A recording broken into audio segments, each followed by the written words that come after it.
నుంచే ఇక స్టోరీ మొదలైంది అధ్యక్ష. అసలైన స్టోరీ ఇక్కడ ఉన్నది. టెండర్ దక్కించుకున్న IL&FS సంస్థ పేరు మార్చింది అధ్యక్ష. టెండర్ అగ్రిమెంట్ అయిన తర్వాత టెరాసిస్ టెక్నాలజీస్ లిమిటెడ్ అని సబ్సిడరీ యూనిట్ కిందకి అగ్రిమెంట్ తీసుకొచ్చింది అధ్యక్ష. టెండర్ పాల్గొన్నప్పుడు ఒక పేరు మీద ఉండి టెండర్లో వాళ్ళ కాంట్రాక్ట్ వచ్చిన తర్వాత దాని పేరు మార్చింది అధ్యక్ష. ఒకవేళ పేరు మార్చిన మనుషులకు కూడా చట్టంలో ప్రొవిజన్ ఉంది అధ్యక్ష పేర్లు మార్చుకోవడానికి. ఒకవేళ మన పేరు నచ్చకపోతే కూడా ఒక గెజెట్ నోటిఫికేషన్ నుంచి ఒక విధానంలో ఉంది. కంపెనీస్ యాక్ట్లో కూడా ఒకవేళ సేమ్ కంపెనీ ఒకవేళ పేరు మార్చుకున్నా తప్పలేదు అధ్యక్ష, పేరు మార్చుకోవచ్చు. ఇక్కడ పేరు మార్చుకున్నది అధ్యక్ష. పేరు మార్చుకున్నాకనే తతంగం మొదలైంది అధ్యక్ష. ఈ టెరాసిస్ టెక్నాలజీస్ లిమిటెడ్ అనే IL&FS సబ్సిడరీ యూనిట్ పేరు మారిన తర్వాత ఇందులోకి ఫాల్కన్ SG అనే ఒక ఫిలిపిన్ కంపెనీ దీంట్లో 52% ఒకసారి 28/10/2021 99% ఇందులో షేర్స్ మొత్తం ఈ కంపెనీ కొనేసింది అధ్యక్ష. ఫాల్కన్ SG అనే ఫిలిపిన్ కంపెనీ.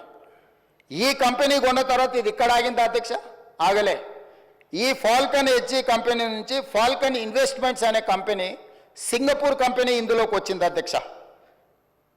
ఈ కంపెనీ అంటే ఏదైతే ఫాల్కన్ SG పేరు మీద 99% ఉందో ఆ 99% షేర్ని ఫాల్కన్ ఇన్వెస్ట్మెంట్ అనే సింగపూర్ కంపెనీ దీంట్లోకి వచ్చింది అధ్యక్ష.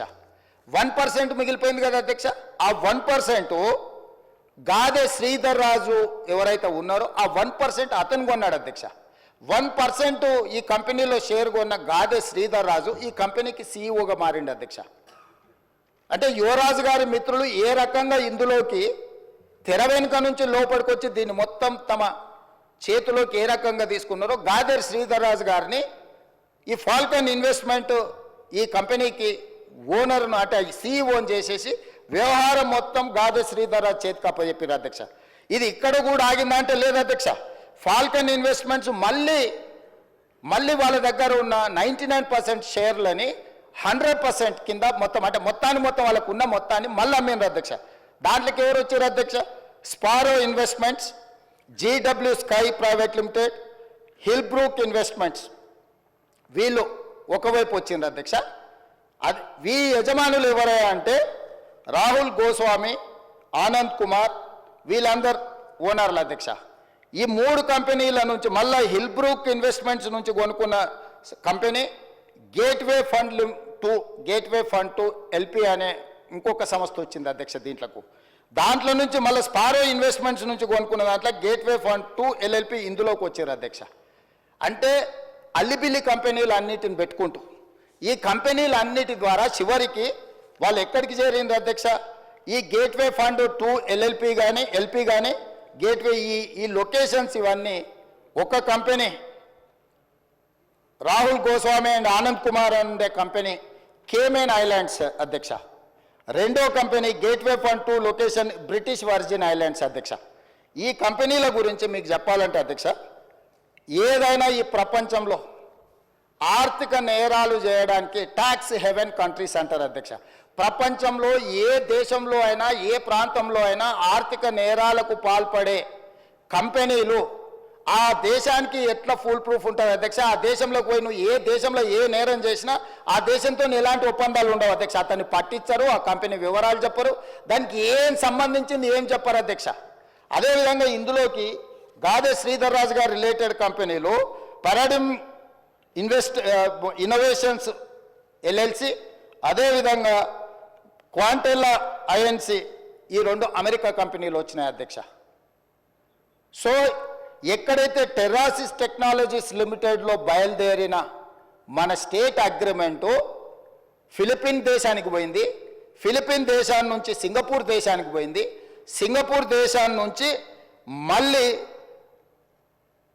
కేమెన్ ఐలాండ్స్కి పోయింది, తర్వాత వర్జిన్ ఐలాండ్స్కి పోయింది, తర్వాత అమెరికా దేశంలో ఉండే 2 కంపెనీలు. చివరికి ఈ కంపెనీలు ఈ సంస్థలను నిర్వహించే వాళ్ళు ఈ కేమెన్ ఐలాండ్స్లో వర్జిన్ ఐలాండ్స్లో తేలింది అధ్యక్ష. ఈ 2 దేశాలు ఎట్లాంటివి అంటే ప్రపంచంలో ఏ ఆర్థిక నేరం జరిగినా ఆ ఆర్థిక మూలాలు పనామా లీక్స్ కానీ, లేకపోతే మీరు ఈ ప్రపంచంలో జరిగిన ఏ పెద్ద ఆర్థిక నేరాన్ని ఎత్తికినా ఆ సంబంధించిన కంపెనీలు ఈ రెండు దేశాలలో ఉంటాయి అధ్యక్ష. ఆ దేశాలలో ఉన్న కంపెనీలు ఈరోజు ఈ టెరాసిస్ ఏదైతే, ఈ ధరణి ఏదైతే ఉందో, ఈ ధరణి మొత్తం ఆ దేశానికి వెళ్ళిపోయింది అధ్యక్ష. ఎవరో దాని ఓనర్లు అంటే అధ్యక్ష, ఫాల్కన్ ఇన్వెస్ట్మెంట్ ప్రైవేట్ లిమిటెడ్లో ఉన్న ఓనరు ఏదైతే ఈ సింగపూర్ బేస్డ్ కంపెనీ ఉందో, రాహుల్ గోస్వామి, ఈయన సింగపూర్ సిటిజన్. ఆనంద్ కుమార్, ఈయన Singapore citizen.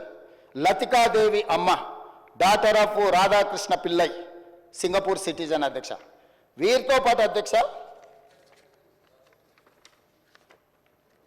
Sparrow investment private limited అనే కంపెనీ కూడా, ఇది సింగపూర్ కంపెనీ అధ్యక్ష.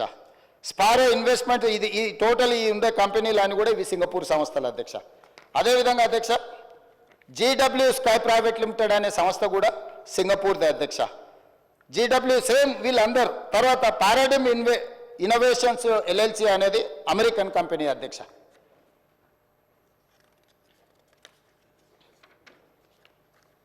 అదేవిధంగా హిల్బ్రూక్ ఇన్వెస్ట్మెంట్స్ అనే లిమిటెడ్ అనే కంపెనీ పేరు చెప్పిన కదా అధ్యక్ష, వర్జిన్ ఐలాండ్స్ బ్రిటిష్ అధ్యక్ష. అదేవిధంగా క్వాంటెలా ఐఎన్సీ అని చెప్పిన కదా అధ్యక్ష, ఇది అమెరికా కంపెనీ అధ్యక్ష. అదేవిధంగా గేట్వే పార్ట్నర్స్ అని చెప్పిన కదా అధ్యక్ష, గేట్వే పార్ట్నర్స్ 2 లిమిటెడ్ అనేది ఉంది కదా అధ్యక్ష, కేమెన్ ఐలాండ్స్ అధ్యక్ష. అంటే ఈ మొత్తం కంపెనీలు ఈరోజు నిర్వహిస్తున్న గాదె శ్రీధర్ రాజుతో సహా వీళ్ళెవ్వరూ ఈ దేశ పౌరులు కాదు అధ్యక్ష. ఈ రాష్ట్ర పౌరులే కాదు, ఈ దేశంలో పక్క రాష్ట్ర పౌరులైనా పర్వాలేదు అధ్యక్ష. ఎవ్వరు కూడా ఈరోజు ఈ ధరణి పోర్టల్ నిర్వహిస్తున్న టెరాసిస్ కంపెనీ పేరు మీద మొదలయ్యి మారుకుంటూ పేర్లు మారుకుంటూ, సంస్థలు మారుకుంటూ, దేశాలు మారుకుంటూ ఈరోజు కేమెన్ ఐలాండ్స్కు, బ్రిటిష్ వర్జిన్ ఐలాండ్స్కి ఎక్కడికైతే చేరిందో అవి ప్రపంచంలో ఆర్థిక నేరాలకు సంబంధించిన ట్యాక్స్ హెవెన్ కంట్రీస్ అధ్యక్ష. ఆ దేశంలో నేరం చేసిన ఎవడు పట్టుకోలేడు, ఆ దేశం ఎవరికి వివరాలు ఇవ్వదు. ఈరోజు మన ధరణి పోర్టల్ అనేది ఆ దేశానికి ఆర్థిక నేరాలకు పాల్పడే దేశంలో ఉన్న సంస్థ చేతిలోకి మన తెలంగాణ రాష్ట్ర రైతాంగం యొక్క సంపూర్ణమైన వివరాలు ఈరోజు అక్కడికి వెళ్ళిపోయినాయి అధ్యక్ష.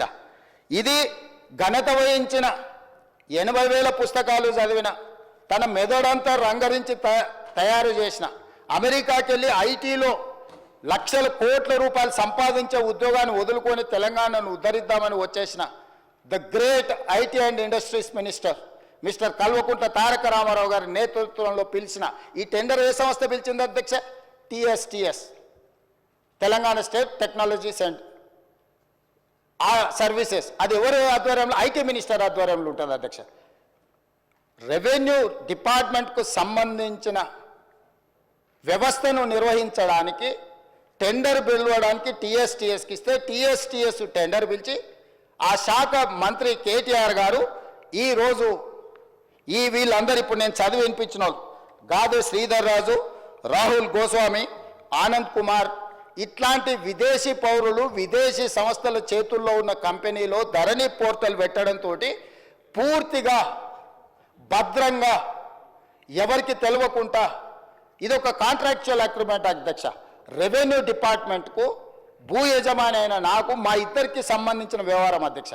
రెవెన్యూ డిపార్ట్మెంట్లో CCLA దగ్గర నా వివరాలు ఉండాలి. నాకు ఆ సంస్థ రెవెన్యూ శాఖకు మాత్రమే సంబంధం ఇది అధ్యక్ష. నాకు ఇచ్చే పాస్బుక్ అయినా, నాకు ఇచ్చే ఏ కాగితమైనా, పహానీ అయినా, ఏదైనా రెవెన్యూ శాఖలో నిర్వహించి రెవెన్యూ శాఖకు సంబంధించిన ప్రభుత్వ అధికారులకు నాకు మధ్యలో ఉన్న ఒప్పందాన్ని ఈరోజు ఒక డిజిటల్ వెబ్సైట్ను నిర్వహించే నెపం మీద ఈ రాష్ట్రంలో ఉన్న అందరి సమాచారాన్ని తీసుకెళ్ళి 2020 అక్టోబర్ వీరు మొదలుపెట్టింది నా నియోజకవర్గంలోనే అధ్యక్ష. ఈ ధరణి పోర్టల్ని ఆనాడు నేను పార్లమెంట్ సభ్యుడిగా బాధ్యత వహిస్తున్న మల్కాజ్గిరి పార్లమెంటు నియోజకవర్గంలో అక్టోబర్ 29, 2020 నాడు మూడుచింతలపల్లిలో ధరణి పోర్టల్ని మొట్టమొదట చంద్రశేఖరరావు గారు ప్రారంభించారు అధ్యక్ష. ఆ రోజు నుంచి ఈ రోజు వరకు ఈ ధరణికి సంబంధించిన వివరాలను, ధరణి పోర్టల్ నిర్వహణ, మన భూములు, మన లావాదేవీలు, మన భూములకు సంబంధించిన సంపూర్ణ సమాచారము ఈరోజు ట్యాక్స్ హెవెన్ కంట్రీస్లో ఉన్న వ్యక్తులు, ఈ దేశ పౌరులుగాని వాళ్ళ చేతిలో, గాదె శ్రీధర్ రాజు చేతిలో, రాహుల్ గోస్వామి చేతిలో, ఆనంద్ కుమార్ చేతిలో, లకితా దేవమ్మ చేతిలోకి వెళ్ళిపోయింది అధ్యక్ష. అధ్యక్ష, నేను మిమ్మల్ని అడుగుతున్నా అధ్యక్ష, రెవెన్యూ శాఖకు నాకు సంబంధించిన సమాచారం మా ఇద్దరి మధ్యలోనే ఉండాల్సిన సమాచారము, ఈ సమాచారం అంతా తీసుకెళ్లి ఇతర దేశాలలో ఆర్థిక నేరాలలో ఇరుక్కపోయిన కంపెనీలు IL&FS కానీ లేకపోతే సత్యంతో ఉన్న రిలేషన్ కానీ ఆ కంపెనీలో ఉన్న MDలు, వైస్ చైర్మన్లు లేకపోతే డైరెక్టర్లు అందరూ 2017లోనే ఆర్థిక నేరాలకు పాల్పడి వేల కోట్ల రూపాయల కుంభకోణాలలో పాల్పడి జైళ్లలో ఉన్న సంస్థకు చంద్రశేఖరరావు గారు అప్పచెప్పి ఈ తెలంగాణ రైతాంగ సంపూర్ణ సమాచారాన్ని దేశాలు దాటిచ్చింది అధ్యక్ష. ఇవాళ డేటా మీకు తెలుసు కదా అధ్యక్ష ఎంత విలువైందో. ఒక రిజిస్ట్రేషన్ చేయాలంటే అధ్యక్ష నా ఆధార్ కార్డ్ నెంబర్ ఇవ్వాలి, నా బ్యాంకు ఖాతా ఇవ్వాలి, నా టెలిఫోన్ నెంబర్ ఇవ్వాలి. ఇవాళ ఇవన్నీ కూడా ఎన్క్రిప్షన్ అంటే ఒక సీక్రెట్ కోడ్లో ఉండాలి. ఒకవేళ ఆ వెబ్సైట్ నిర్వహించే వాళ్ళు చూడాలనుకున్నా కూడా కనిపించకూడదు అధ్యక్ష. కానీ క్లియర్గా వాళ్ళ దగ్గర డేటా కనిపిస్తుంది అధ్యక్ష. ఈరోజు ఈ నిర్వహణలో ఈ రాష్ట్రంలో 2020 నుంచి ఇప్పటి వరకు జరిగిన ప్రతి ట్రాన్సాక్షన్కు సంబంధించిన ఆధార్ కార్డు, బ్యాంకు ఖాతా నెంబర్, టెలిఫోన్ నెంబర్ అన్ని వివరాలు ఈరోజు పూర్తిగా క్రిస్టల్ క్లియర్గా వాళ్ళ చేతులకు వెళ్ళిపోయి ఇతర దేశాలు, దేశ సరిహద్దులు దాటిపోయి ఇతర దేశాలు ఆర్థిక నేరాలకు పాల్పడుతున్న దేశాలకు మన రాష్ట్రంలో ఉన్న సంపూర్ణమైన రెవెన్యూ సమాచారం అని తెలిపోయింది అధ్యక్ష. ఇది ఎంత తీవ్రమైన నేరం అంటే ఈ నేరానికి శిక్ష అనేది ఏ స్థాయిలో విధించాలనో చట్టాలన్నిటిని కూడా చదవాల్సిన పరిస్థితి ఈరోజు ఈ రాష్ట్రంలో చంద్రశేఖరరావు గారు కల్పించారు అధ్యక్ష. అధ్యక్ష, ఈరోజు ఇంత నమ్మకంగా ఒక ప్రభుత్వం మీద నమ్మకం ఉండి ప్రజలు తమ సంపూర్ణమైన సమాచారాన్ని ప్రభుత్వం దగ్గర పెడితే ఆ ప్రభుత్వంలో ఉన్న పెద్దలు ఆ నమ్మకాన్ని వమ్ము చేసి తెలంగాణ ప్రజలకు ద్రోహం చేసి మోసం చేసి సంపూర్ణ సమాచారాన్ని క్రిమినల్ కేసెస్ ఎదుర్కొంటున్న కంపెనీల చేతులకి సంపూర్ణంగా సమాచారాన్ని బదిలీ చేసిండ్రంటే దీని మీద ఏ రకమైన విచారణ చేయాలనో తెలంగాణ సమాజం ఆలోచించాలి, ప్రతిపక్షాలు అందరూ కూడా ఆలోచించాలి అధ్యక్ష. అధ్యక్ష, ఈ కంపెనీలు అన్నిటిని కూడా ఏ ఒక్క కంపెనీ కూడా ఈ దేశంది కాదు అధ్యక్ష. ఇవాళ ఈ సాంకేతిక నైపుణ్యం ధరణియో లేకపోతే IL&FS కాదు అధ్యక్ష. ఎప్పుడో తెలంగాణ రాష్ట్రంలో, ఉమ్మడి రాష్ట్రంలో, ఈ దేశంలోనే NIC వెబ్ ల్యాండ్ అనే ఒక వెబ్సైట్లో సంపూర్ణమైన ఇట్లాంటి డిజిటల్ వ్యవస్థ కేంద్ర ప్రభుత్వం పరిధిలో ఉన్న NIC దగ్గర సంపూర్ణంగా ఉంది అధ్యక్ష. ఇవాళ గుడ్ గవర్నెన్స్ మన దగ్గర ఉంది అధ్యక్ష. మనం లక్షలాది రాష్ట్రాల, దేశాల పరీక్షలు మనం నిర్వహిస్తున్నాం అధ్యక్ష. మరి చెన్నారెడ్డి మానవ వనరుల విభాగంలో అద్భుతమైన సాంకేతిక నైపుణ్యం ఉన్న వ్యవస్థ మొత్తం మన ప్రభుత్వంలో ఉంది అధ్యక్ష. మనమే ఇతర దేశాలకు ఆదర్శంగా ఉండేటట్టు, ఇతర రాష్ట్రాలకు ఆదర్శంగా ఉండేటట్టు మనం తీసుకున్న నిర్ణయాలను ఈరోజు పక్కదో పట్టించి కేంద్ర ప్రభుత్వ రంగ సంస్థ అయిన NICకి కూడా ఇవ్వకుండా గాదే శ్రీధర్ రాజుకు ఈరోజు అప్పచెప్పడం ద్వారా మన సంపూర్ణమైన సమాచారాన్ని ఇతర దేశాలకు పంపించారు అధ్యక్ష. అందుకే నేను అడుగుతున్నా అధ్యక్ష, టెరాసిస్తో మొదలైన ఈ లావాదేవీ టెండర్లో సక్సెస్ అయిన IL&FS సంస్థ నుంచి ఫాల్కన్ ఎడ్జీ సింగపూర్ కంపెనీకి ఎట్లా పోయింది, ఫిలిపిన్ కంపెనీకి ఎట్లా పోయింది, అక్కడి నుంచి ఫాల్కన్ ఇన్వెస్ట్మెంట్స్కి ఎట్లా పోయింది, అక్కడి నుంచి స్పారో ఇన్వెస్ట్మెంట్స్కి ఎట్లా పోయింది, అక్కడి నుంచి GW స్కై ప్రైవేట్ లిమిటెడ్కి ఎట్లా పోయింది, అక్కడి నుంచి గేట్వే ఫండ్ 2 LPకి ఎట్లా పోయింది, అదేవిధంగా హిల్బ్రూక్ ఇన్వెస్ట్మెంట్ సంస్థకి ఎట్లా పోయింది, అదేవిధంగా పారాడిమ్ ఇన్నోవేషన్స్ LLCకి ఎట్లా పోయింది, అదేవిధంగా క్వాంటెల్ INCకి ఎట్లా పోయింది. ఇవన్నీ సంస్థలు ట్యాక్స్ 7 కంట్రీస్ అయిన ఈరోజు కేమెన్ ఐలాండ్స్ కానీ లేకపోతే బ్రిటిష్ ఐలాండ్స్ కానీ ఈ సమాచారం చేరిన తర్వాత ఇంకా అద్భుతమైన ఎన్నికల ముందు చంద్రశేఖరరావు గారు వాదించడమే కాకుండా మేము దీన్ని మార్పు తీసుకొస్తాము అని చెప్తే మమ్మల్ని అందరినీ కూడా బంగాళాఖాతంలో వేయమని వారు తిట్టిండ్రు అధ్యక్ష. అసలు వారు ఒంటి కాళ్ళ మీద ఎగురుతున్నప్పుడు నేను ఆశ్చర్యపోయినా. ఆయన ఎలక్షన్లో ఆయన మేనిఫెస్టో చెప్పుకున్నాడు, ఆయన ప్రజలకు ఏమైనా చెప్పుకుంటాడు. మా ఎలక్షన్లో మేమేం విధి విధానాలతో ప్రజలకు ఒక మంచి పారదర్శకమైన పరిపాలన అందిస్తాం మేము చెప్పినాం. మా మీద కోపము, కారణము, ఆవేశము, వారు ఆవేశంతో ఊగిపోతుంటే ఉపన్యాసాలలో నాకు అర్థం కాలేదు అధ్యక్ష. కొంత ఈరోజు ప్రభుత్వంలోకి వచ్చిన తర్వాత పరిశీలించిన తర్వాత ఎన్ని ప్రభుత్వ భూములు, అది దేవాదాయ భూములు కావచ్చు, లేకపోతే భూదాన్ భూములు కావచ్చు, లేకపోతే ప్రైవేట్ భూముల యజమానుల పేర్లు మార్చే విషయంలో కావచ్చు, వాళ్ళు చేసిన అరాచకం, దురాగతం, దుర్మార్గం ఏ స్థాయిలో ఉంది అని అంటే ఇంకా మనం చెప్పలేనంత స్థాయికి ఈరోజు ఇది చేరింది అధ్యక్ష. అందుకే దానికి ఉదాహరణ కింద నేను చెప్పదలుచుకున్న అధ్యక్ష ఒక 2-3 ఉదాహరణలు. ఏ చట్టం అయితే ఈ టెండర్ అగ్రిమెంట్ ప్రకారం అధ్యక్ష, ఈ ధరణి టెరాసిస్ కాంట్రాక్ట్ అగ్రిమెంట్ అధ్యక్ష 9.20 అగ్రిమెంట్ క్లాజ్లో ఉన్నది అధ్యక్ష.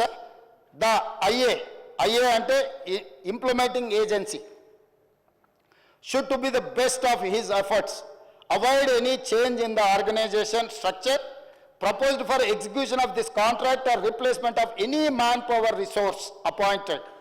If the same is however unavoidable, IA shall promptly inform the purchaser in writing and the same shall require subsequent approval by the purchaser. ఇందులో ఇలాంటి మార్పులు చేర్పులు చేయాలన్నా, యజమానులు మారాలన్నా, పనిచేసే స్థలం మారాలన్నా ప్రభుత్వం ముందస్తు అనుమతి తీసుకోవాలని స్పష్టంగా ఈ అగ్రిమెంట్లో ఉంది. 9.20లో ఎలాంటి ప్రభుత్వ అనుమతి లేకుండా ఈ రకంగా ట్యాక్స్ 7 కంట్రీస్లో ఉండే సంస్థల్ని ఇతర దేశాలకు సంబంధించిన కంపెనీల చేతికి మన సమాచారం వెళ్ళింది అధ్యక్ష. అదేవిధంగా అధ్యక్ష 9.20.4 sub క్లాజ్లో all manpower resources deployed by the IA అంటే implementing agency అధ్యక్ష for execution of this contract must strictly adhere to the attendance reporting procedures and make their services available as agreed upon for the entire reporting time period at the purchaser's office location. Purchaser అంటే ఇక్కడ revenue department అధ్యక్ష CCLA. IA అంటే ఈరోజు Falcon investments ఏదైతే ఉన్నదో లేకపోతే టెరాసిస్ ఉన్నదో implementing agency అదే అధ్యక్ష. ఇంప్లిమెంటింగ్ ఏజెన్సీ తరఫున గాదె శ్రీధర్రాజు రిప్రజెంట్ చేస్తాడు. పర్చేజర్ కింద CCLA కమిషనరు యాక్ట్ చేస్తాడు అధ్యక్ష. వీళ్ళు ఎవరినైనా ఇందులోకి తేవాలన్నా పర్చేజర్ దగ్గర అనుమతి తీసుకోవాలి ఫస్ట్ పాయింట్. వీళ్ళు ఏ పని చేసినా ఈ సాఫ్ట్వేర్లో కూర్చొని మనం జరుగుతున్న ట్రాన్సాక్షన్స్, మనం జరుగుతున్న రిజిస్ట్రేషన్లు, మనం మెయింటైన్ చేస్తున్న రెవెన్యూ రికార్డ్స్ అన్నీ కూడా పర్చేజర్ లొకేషన్లో అంటే ప్రభుత్వ ఆఫీసులో ఉండి పని చేయాలి అధ్యక్ష ఈ అగ్రిమెంట్ ప్రకారం. కానీ అదే కాకుండా అధ్యక్ష 9.20.6 the IA shall provide and deploy at the purchaser's office location for carrying out the work. ఈ 2 సెక్షన్ల ప్రకారము వాళ్ళు చేస్తున్న పని ఈ టెరాసిస్ అనే సంస్థ రెవెన్యూ శాఖకు సంబంధించిన CCLA ఆఫీస్లో కూర్చొని పనిచేయాలి అధ్యక్ష. కానీ ఈరోజు అధ్యక్ష అధికారుల నుంచి నాకు అందుతున్న సమాచారం తెలంగాణ రాష్ట్రంలో ప్రభుత్వ కార్యాలయంలో లేదు, బయట ఉన్నది. పక్క రాష్ట్రంలో విజయవాడలో ఉన్నది, పక్క రాష్ట్రంలో బెంగళూరులో ఉన్నది, పక్క రాష్ట్రంలో ఢిల్లీలో ఉన్న గుర్గాంలో ఉన్నది, పక్క రాష్ట్రంలో నార్త్ ఈస్టర్న్ స్టేట్స్ ఈశాన్య రాష్ట్రాలలో కూడా ఈ మన ధరణి పోర్టల్కు సంబంధించి లోపలికి రావడం, బయటికి కూడా ఏం కావాలన్నా ఈ రాష్ట్రాలతో పాటు విదేశాల నుంచి కూడా ఉందేమో అని ఈరోజు పరిశీలించాల్సిన అవసరం. ఈ దేశంలో ఏ టెండర్ ఒప్పందంలో ప్రభుత్వ కార్యాలయం నుంచే ఈ ధరణి పోర్టల్ను నిర్వహించాలన్న కండిషన్ను ఉల్లంఘించి పోనీ తెలంగాణ రాష్ట్రంలోనే ఏదో ఒక ఆఫీసులో నుంచి నిర్వహించిన అంటే లేదు అధ్యక్ష. విజయవాడ నుంచి నిర్వహించారు, బెంగళూరు నుంచి నిర్వహించారు, ఢిల్లీని గుర్గావ్ నుంచి నిర్వహించారు, ఈశాన్య రాష్ట్రాల నుంచి నిర్వహించారు. ఇన్ని ప్రాంతాల నుంచి ఈరోజు భద్రంగా ఉండాల్సిన నా యొక్క సంపూర్ణమైన సమాచారము నాకు ఈ తెలంగాణ ప్రభుత్వం మీద ఉన్న నమ్మకంతో నా భూములకు సంబంధించిన పూర్తి వివరాలను ప్రభుత్వం దగ్గర పెడితే ఆ ప్రభుత్వము ఆనాటి ముఖ్యమంత్రి సంపూర్ణ సమాచారాన్ని ప్రైవేటు కంపెనీలకు, ప్రైవేటు వ్యక్తులకు, ఈ రాష్ట్రంలో కానోళ్లను, ఈ దేశంలో కానోళ్లను, ఈ దేశంలో లేని కంపెనీలకు, ఈ దేశ పౌరులు కానోళ్లకు అప్పచెప్పి ఈరోజు ఈ రాష్ట్ర ప్రజల యొక్క నమ్మకాన్ని, విశ్వాసాన్ని కూనీ చేయడమే కాకుండా ఆర్థిక నేరాలకు పాల్పడ్డాడు అధ్యక్ష. దానికోసం ఎంత కఠినంగా వీళ్ళ పట్ల ప్రభుత్వాలు వ్యవహరించాల్సిన అవసరం ఉన్నది అధ్యక్ష. ఇంత విలువైన సమాచారం, ఇంత వివరాలను తీసుకెళ్ళి ఇతర దేశాలకు సమాచారాన్ని చేరవేస్తూ ఇవాళ మనం దీన్ని ఎట్లయినా సవరించుకొని దీన్ని ఎట్లయినా బాగు చేసుకోవాలని మా సమాచారాన్ని బయట ఎవరికి అనిస్తే కేంద్ర ప్రభుత్వం సవరించిన యాక్ట్ ప్రకారం డేటా ప్రొటెక్షన్ యాక్ట్ ప్రకారం అధ్యక్ష 2023 దేశ పౌరుల వ్యక్తిగత ఇతర సమాచారం ఏదైనా ఆ వ్యక్తి యొక్క అనుమతి లేకుండా సేకరించడం నేరం, చట్ట విరుద్ధం. అలా సేకరించిన డేటాను చట్టబద్ధంగా ఆ చట్టంలో చెప్పిన వ్యక్తి ప్రకారమే వినియోగించాలి.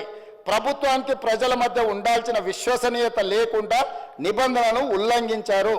Violation of fiduciary relationship between government and citizen. కేంద్ర ప్రభుత్వము వ్యక్తుల సమాచారాన్ని గోప్యంగా ఉంచాలి. వ్యక్తుల సమాచారాన్ని ప్రభుత్వం ఏదైనా పథకం కోసం కానీ ఏదైనా అంశంలో సేకరించినప్పుడు ఆ వ్యక్తి అనుమతి లేకుండా ఆ వ్యక్తికి తెలవకుండా ఎవరికి ఇవ్వకూడదని మన చట్టాలు చెప్తున్నాయి అధ్యక్ష. మరి ఈరోజు లక్షలాది మంది కోట్లాది మంది చేసుకున్న రిజిస్ట్రేషన్లు, డాక్యుమెంట్లు, ఆధార్ కార్డు, బ్యాంకు ఖాతాలు, టెలిఫోన్ నెంబర్లు టోటల్గా చంద్రశేఖరరావు గారు, అదేవిధంగా కల్వకుంట్ల తారక రామారావు గారు, వాళ్ళ అనుంగు సహచరులైన గాద శ్రీధర్ రాజు చేతి ద్వారా రాహుల్ గోస్వామి నుంచి మొదలు పెడితే ఈ రకరకాల వ్యక్తుల చేతులకు ఇతర దేశాలకి సమాచారాన్ని అంతా పంపించారు అధ్యక్ష. ఎందుకు ఈరోజు సంవత్సరం మొత్తం సాంకేతిక నిపుణులతో, రాజకీయ పార్టీలతో, రైతు కూలీ సంఘాలతో ప్రతి ఒక్కరితో ఎందుకు చర్చించినాం అధ్యక్ష? ఇంత తీవ్రమైన నేరం జరగడానికి అవకాశం కలిగించిన ధరణి, చంద్రశేఖరరావు, తారక రామారావు గారి విషయంలో ప్రభుత్వం స్పష్టమైన విధానంతో ముందుకు వెళ్ళాలని మా రెవెన్యూ శాఖ మంత్రి గారు కొన్ని వందల మీటింగులు పెట్టిండు అధ్యక్ష. ఇది ఆషామాషిగా ఈ చట్టం ఈరోజు సభ ముందుకు రాలేదు అధ్యక్ష. ఈ చట్టం ఈరోజు ఈ సభ ముందుకు వచ్చిందంటే ఎన్నో నిద్రలేని రాత్రులు, కొన్ని వందల గంటలు ఈ అధికారులు వీళ్ళు మేమందరం, నా పాత్ర పరిమితమే, వాళ్ళు చేస్తున్న పనిని ప్రోత్సహించడం ముఖ్యమంత్రిగా నేను చేసిన పని. కానీ ఇక్కడ కూర్చున్న అధికారులు కానీ, కమిటీ కానీ, రిటైర్డ్ ఆఫీసర్స్ కానీ, రిలేటెడ్ కన్సర్న్ మినిస్టర్ కానీ వాళ్ళు కొన్ని వందల గంటలు రోజుల కొద్దీ దీని మీద చర్చించి దీన్ని క్షుణ్ణంగా పరిశీలించి ఈ భూభారతి 2024 చట్టాన్ని సభలోకి తీసుకొచ్చినాం అధ్యక్ష. ఈ సభలోకి తెచ్చి దీని పట్ల ఒక మంచి చర్చ జరగడం ద్వారా సంపూర్ణమైన విశ్వాసాన్ని ఇవ్వాలి. మేము వచ్చిన తర్వాత వాళ్ళ కాంట్రాక్టు పూర్తి చేసి ఎన్ఐసికి బదిలీ చేసినాం అధ్యక్ష. నిన్నమననే వాళ్ళకి టెండర్ అగ్రిమెంట్ ఉండి బదిలీ చేయని పరిస్థితుల్లో నాకు తెలిసి ఒక నెల అయినట్టు కేంద్ర ప్రభుత్వానికి సంబంధించిన సంస్థకు ఈ సమాచారాన్ని బదిలీ చేసి ఇవాళ సంస్థ టెరాసిస్ అనే సంస్థ గాదే శ్రీధర్ రాజు ఎన్ఐసికి సహకరిస్తలేడు. ఎందుకంటే ఈ డేటా మొత్తం ట్రాన్స్ఫర్ చేయాలి. ప్రభుత్వ రంగ సంస్థ దాన్ని నిర్వహించాలి అని అంటే తన దగ్గర ఉన్న సమాచారాన్ని మొత్తం ఈ కేంద్ర ప్రభుత్వానికి బదిలీ చేస్తే తప్ప, కేంద్ర ప్రభుత్వ రంగ సంస్థకు బదిలీ చేస్తే తప్ప ఈరోజు అది నిర్వహించలేని పరిస్థితి. ఎందుకు మేము కొంతకాలం మౌనంగా ఉన్నామంటే ఇప్పుడు ఏ మాత్రం ఇందులో ఏ కేసులో ఇంకే విచారణకు ఆదేశిస్తే ఒక్క టాక్స్ హెవెన్ కంట్రీస్లో, కేమెన్ ఐలాండ్స్లో, లేకపోతే వర్జీనియా, బ్రిటిష్ వర్జీనియా ఎక్కడో ఉండి ఒక్క క్లిక్ కొడితే మన దగ్గర ఉన్న సమాచారం మొత్తం క్రాష్ అయిపోతుంది అధ్యక్ష. మన దగ్గర ఉండే సర్వర్లు అన్నిటిని కూడా డౌన్ చేస్తే దీన్ని రిపేర్ చేసుకోవడానికి, రిస్టోర్ చేసుకోవడానికి, లేదా భవిష్యత్తులో రిజిస్ట్రేషన్లు చేసుకోవాలంటే కూడా అది రోజులు పట్టొచ్చు, నెలలు కూడా పట్టొచ్చు అధ్యక్ష. ఇంత కుట్రపూరితంగా ఒక వ్యక్తి చేతిలో యువరాజు గారిని ఆ రాజులు ఇంప్రెస్ చేసి ఉండొచ్చు. యువరాజు గారికి ఆ రాజులు అత్యంత సన్నిహితులు, కుడి భుజం ఎడం భుజం అయి ఉండొచ్చు. కానీ మనందరి సమాచారాన్ని రాష్ట్ర ప్రభుత్వం పూర్తి వివరాలను ఒక వ్యక్తి చేతిలో పెట్టి రాష్ట్రాలనుగా దేశాల సరిహద్దులు దాటిచ్చి ఏ దేశంలో అయితే ఎలాంటి మనం శిక్షలు, ఎలాంటి నేరగాళ్ళను పట్టుకోవడానికి ఒప్పందం లేని దేశాలకు పంపించారు అధ్యక్ష. నేను ఈరోజు మీకు చెప్తున్నా అధ్యక్ష, పార్లమెంట్ సభ్యుడిగా కొన్ని వందల లెటర్లు రాసిన ఆ దేశాలకు నేను మనుషులను పంపించిన, డేటా సేకరించడానికి డబ్బులు కట్టైనా తీసుకురాపోండి అని యుఎస్ నుంచి నా మిత్రులను ఆ దేశానికి పంపించిన అధ్యక్ష. వాళ్ళు ఇవ్వలేరు. నా దగ్గర చాలా వివరాలు ఉన్నాయి అధ్యక్ష. నేను దీని మీద రీసెర్చ్ చేసినప్పుడు వీళ్ళు ఎన్ని రకాల అధ్యక్ష రిజిస్ట్రేషన్స్ అనేటివి డే టైంలో జరుగుతాయి అధ్యక్ష. మనం స్లాట్ బుక్ చేసుకుంటాం నార్మల్గా. 10 to 5 or 6, 7 ఒకవేళ అయితే 7, 8 o'clock రిజిస్ట్రేషన్లు అవుతాయి. రాత్రి 9 గంటల నుంచి ఉదయం 6 గంటల వరకు కూడా రిజిస్ట్రేషన్లు జరిగిన డాక్యుమెంట్లు ఉన్నాయి అధ్యక్ష. అర్ధరాత్రి పూట ఏ ప్రభుత్వ అధికారి డాక్యుమెంట్లు రిజిస్ట్రేషన్ చేసిండు? అర్ధరాత్రి డాక్యుమెంట్లు రిజిస్ట్రేషన్ చేసే వ్యవస్థ మన రాష్ట్రంలో ఉందా? ఏ చట్టం ప్రకారం అర్ధరాత్రి పూట్ల డాక్యుమెంట్లు ఎగ్జిక్యూట్ అయినాయో ఇవాళ మనం విచారణ చేయాల్సిన అవసరం లేదా అధ్యక్ష? ఎందుకు ఈరోజు వాళ్ళు అక్కడ నించోని ఎందుకు ఈరోజు చర్చ జరగకుండా భూభారతి 2024 మీద చర్చనే జరగొద్దు, ససే మీద ముఖ్య